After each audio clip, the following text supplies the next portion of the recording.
251장 찬송하겠습니다.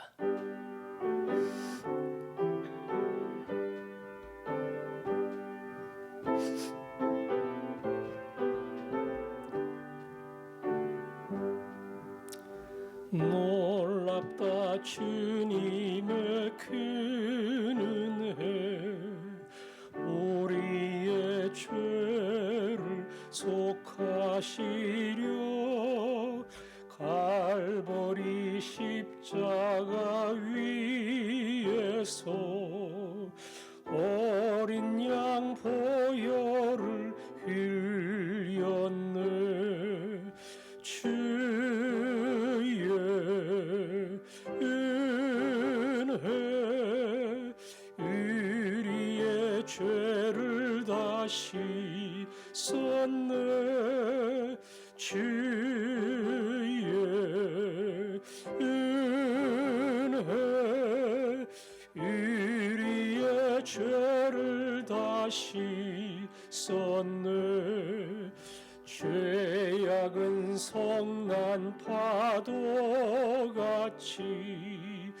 우리 영혼을 위협하나, 헤아릴 수 없는 주네. 십자가에서 보이셨네. 주의 은혜 우리의 죄를 다시 썼네. 주의 은혜 우리의 죄를 다시 썼네. 죄악에 물든 영혼들을 주께서 피로 씻으시네. 지금도 흐르는 그 피에 눈보다 더 희게 씻으라.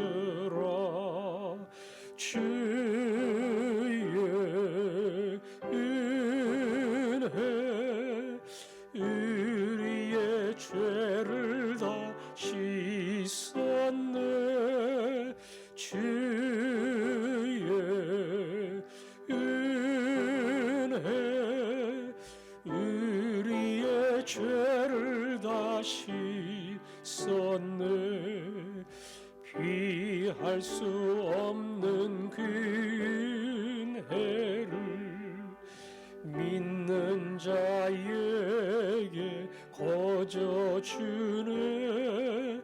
형제여 주 앞에 나와서 더 지체 말고 곧 받으라. 주의 은혜 우리의 죄를 다시 썼네. 주의 은혜 우리의 죄를 다시 썼네. 아멘. 주의 은혜 우리의 죄를 다 씻었네. 코로나로 혼란한 시대 속에 또 무더위 속에 지칠 수밖에 없지만 나를 구원하여 죄 씻고 거룩한 하나님의 자녀 삼아주셨으니 이 복이 얼마나 큰 건가, 그것을 잊지 말게 해달라고 오늘도 이 새벽 시간 그 은혜로 인해서 감사 감격으로 시작하게 하옵소서. 함께 기도하겠습니다. 아버지 하나님, 귀한 날 주셔서 감사합니다. 코로나로 인해 행동의 제약을 받고 마음대로 활동하며 사람들을 만날 수 없고 무엇보다 모여서 예배할 수 없는 답답한 상황이지만 아버지 하나님, 이 상황 가운데 주께서 종을 붙들어 주시고 죄 가운데 살다 죄 가운데 죽을, 하나님 없이 살다가 하나님 없이 죽을 그 죄로 말미암아 하나님 앞에 무서운 심판을 받을 수밖에 없지만 내 죄 위에 예수님 이 땅에 오시고 내 죄값을 대신하시고 십자가 형벌을 받으시며 그 부활로 인해 내 죄가 모두 용서함 받고 하나님의 자녀가 되었다는 이 위대한 사실을 가르쳐 주셔서 감사합니다. 그 은혜를 기억하며 잊지 않고 살게 하여 주옵소서. 아멘.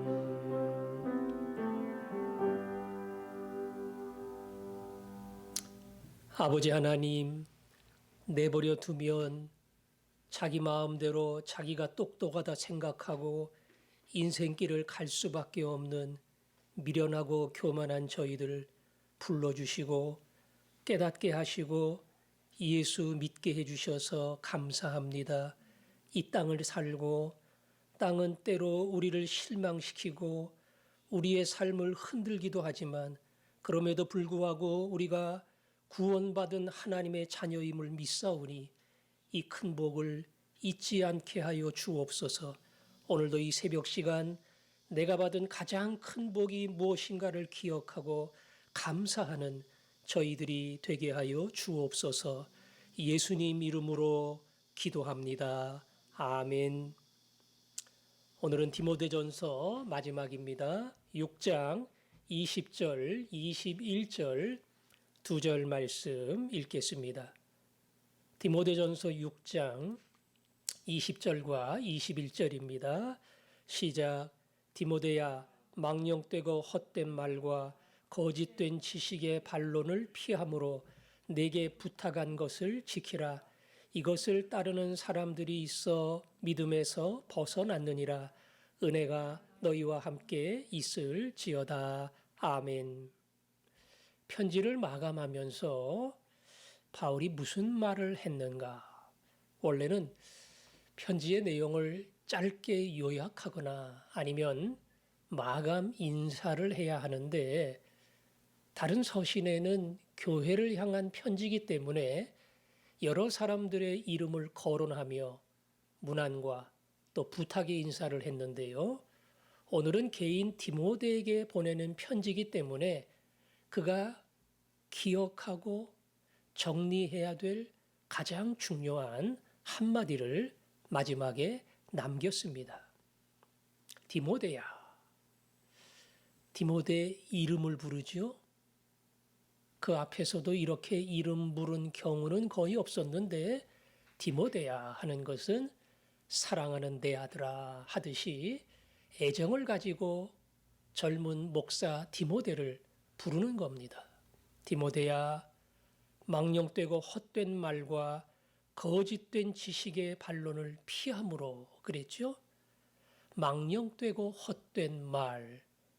망령되다는 것은 하나님으로부터 멀어지고 하나님의 뜻을 어기는 것이고 헛된 말은 말 그대로 쓸데없는 말, 진실이 아닌 말, 그런 말을 가리키는 거죠. 그래서 망령되고 헛된 말, 그리고는 뒤에 표현하기를 거짓된 지식의 반론 그랬죠. 지식은 지식인데 거짓된 지식이에요.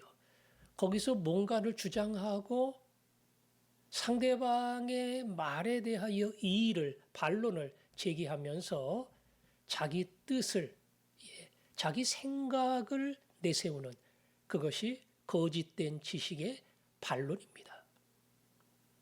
바울이 무슨 이야기 하는 겁니까? 여기 망령되고 헛된 말, 진리에서 떠난 이야기입니다. 거짓된 지식의 반론, 그럴듯하고 내용이 맞는 것 같고 착착 논리적으로 떨어지는 것처럼 보이지만 사실은 진리를 대적하며 진리에 대해서 반발하며 거짓 것을 내세우는 그러한 헛된 주장을 말하는 겁니다. 이단은 초대교회 때부터 있었습니다. 물론 교회가 처음 시작할 때는 없었지요. 그러나 20년이 지나고 30년이 지나고 교인들의 숫자가 되고 부흥을 하면서 이단들이 생겨나기 시작했어요. 대표적인 두 가지 이단이 하나는 율법주의입니다. 율법주의. 교회를 나오고 예수를 믿지만 그래도 율법을 지켜야 진정한 구원을 받는다. 할례를 행해야 된다. 그 다음에 날과 달을 지켜야 된다. 그리고 11조의 명령을 따라가야 된다. 그래야 우리의 구원이 완성된다. 믿음으로 구원받는 게 아니라 믿음에다가 행함을 보태서 진정한 구원이 완성된다고 주장하는 그런 율법주의적 거짓 사상이 있었어요. 또 하나는 영지주의입니다. 영지주의는 요새 우리들의 상식으로는 익숙하지 않지만 그 당시에는 말 그대로 영적인 지식, 이 특별한 지식을 가진 사람만이 구원을 받는다. 그러니까 이 지식이 없는 사람은 구원 못 받는 것이고 이 지식의 수준에 올라간 사람만이 구원을 받는다. 그리고 구원받는 사람은 더 이상 죄를 짓지 않는데 그것은 육신은 이미 죄덩어리이기 때문에 그 육신의 죄를 하나님은 인정하지 않고 이원론, 육신과 영혼을 분리해서 육신의 죄가 아닌 구원받은 영혼만 생각을 한다. 그래서 전혀 거룩한 삶의 행동을 강조하지 않고 그 특별한 지식에 이른 사람, 그 사람은 죄를 져도 하나도 두려워할 것이 없다. 이 거짓 사상이지요. 이것을 가르치는 영지주의가 있었어요. 이 두 가지가 대표적인 초대교회의 이단이었습니다. 바울이 젊은 목사 디모데에게 많은 이야기를 했습니다.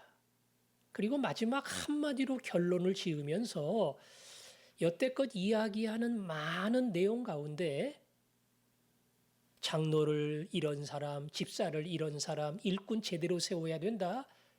요거로 정리하지 않았고요. 돈에 대해서 바른 인식을 가지고 성도들을 가르쳐야 된다. 이것 가지고도 정리하지 않았습니다. 바울이 마지막 정리한 내용은 헛된 사상, 거짓된 진리의 가르침, 여기서 벗어나야 된다. 이게 돈 뺏는 것도 아니고 폭행을 가하는 것도 아니고 십계명을 어기는 것이 아닌 것처럼 보이지만 이것은 우리로 하여금 하나님께 멀리 떨어지게 하는 것이고 영적 부패를 일으키는 것이고 그리고 구원의 도리에 다다르지 못하도록 우리를 가로막는 가장 무서운 마귀의 작전이다. 따라서 어떤 죄보다 이 영적인 타락이라는 것, 진리에 이르지 못하도록 우리를 가로막는 이 세상의 헛된, 거짓된 교훈, 이것을 잘 분별하는 것이 중요하다.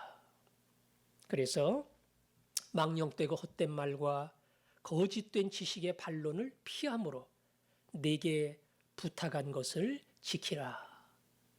바울이 부탁한 게 뭡니까? 디모데전서지요. 디모데전서에서 바울이 아들과 같은 젊은 목사 디모데에게 그가 목회를 함에 있어서 도움이 될 만한 많은 내용을 가지고 조언을 했습니다. 헛되고 거짓된 교리에서 진리를 바로 분별을 하고 내가 너에게 전해준 그 모든 내용, 그 부탁한 말씀을 하나하나 따라가는 자가 되라. 이것이 목사가 서야 될 가장 중요한 자리다. 만일 목사가 성경의 말씀을 제대로 깨닫지 못하고 어디서 이상한 거 배워오고 어디서 신비한 거 경험하고 잘못된 사상에 옮아가지고 엉뚱한 것을 가르친다? 이게 심각한 거지요. 심각한 겁니다. 그 목사를 믿고 따르는 수많은 사람을 어찌 보면 영적으로 무너뜨리는 것과 같아요. 그러니까 디모데가 이 바른 말씀 위에 선다는 게 얼마나 중요한지 모릅니다. 디모데가 바로 쓸 때에 성도들을 바로 세울 수가 있습니다. 우리는 요즘도 신천지나 하나님의 교회나 주변의 여러 이단들에 대해서 이야기하고 그리고 주의를 상기시킵니다. 여러분 혹시라도 신천지가 신천지라고 그러고 다가오는 경우도 없고 하나님의 교회가 이단이라고 다가오는 경우도 없습니다. 자연스럽게 찾아옵니다. 그리고 신천지는 꼭 성경 공부하는 복음방으로 인도를 합니다. 제가 여러 번 강조를 해도 간혹 보면 어디서 성경 공부한다고 따라가는 사람이 있어요. 가장에게나 목사님께 한번 문의를 하고 그래서 괜찮다. 그러면 모를까. 그렇게 건전하고 많은 사람들이 참여하는 그런 말씀을 배우는 자리라면 얼마든지 좋지만 그렇지 않은 이런 사단의 이단 교리가 많단 말이에요. 그래서 꼭 문의를 하고 그리고 도움을 받아서 결정을 해야 됩니다. 왜냐하면 오늘 디모데에게 주의를 시킨 것처럼 네가 먼저 바로 서야 된다. 그래야 성도들의 영적인 타락을 막을 수 있다. 이것이 얼마나 중요한지를 잊지 말아라. 결국 21절에 보니까 이것을 따르는 사람들이 있어 믿음에서 벗어났느니라. 이 헛되고 거짓된 교리를 따라가는 사람이 결국에는 믿음에서 벗어난다는 겁니다.